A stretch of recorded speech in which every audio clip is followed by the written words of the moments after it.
प्रहार पक्षावर निवडणूक लढाईत खुली ऑफर तुम्हाला दिली नाही, तुम्ही काय सांगाल? मला वाटतं की मला तर जे तिकीट दिली पहिले तर रवीजींनी दिली आणि रवीजींनी त्याचं उत्तर चांगल्या पद्धतीने दिलं आहे आणि बच्चू कडूंनी जे दादांनी खूप सिनियर आहे माझ्यापेक्षा, मी तर पहिला टर्म आहे माझं आणि ज्यांना वाटत होता की पहिली टर्ममध्ये खासदार काय करून दाखवतील जिल्ह्याचं, आज ते सुद्धा म्हणायला लागले की Navneet Rana is the only option अमरावतीसाठी.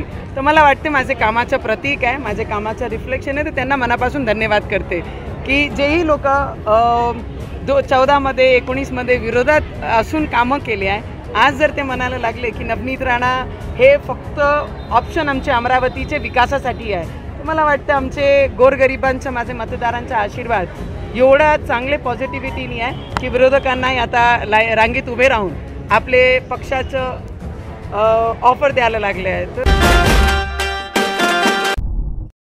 विविध नामांकित ब्रँडचे कपड्यासह ड्रेस शिवून मिळण्याचे पंढरीतील एकमेव ठिकाण दत्ता दहिवडकर कापड दुकान अँड टेलर्स, पंढरपूर नगरपालिकेसमोर नवी. मला वाटते जितेंद्र आव्हाड दादांनी ज्या पद्धतीने त्यांचा स्टेटमेंट दिलं, पहिले तर पूर्ण देशाची त्यांनी माफी मागावं. ज्या विचारावर हा संपूर्ण देश चालते, मला वाटते जितेंद्र आव्हाडांजींना पक्ष ऑपोजिशनमध्ये बसणं हा आवरून नाही राहिला आहे आणि ते डायजेस्ट नाही होत आहे. म्हणून त्यांना आग्राची गरज आहे.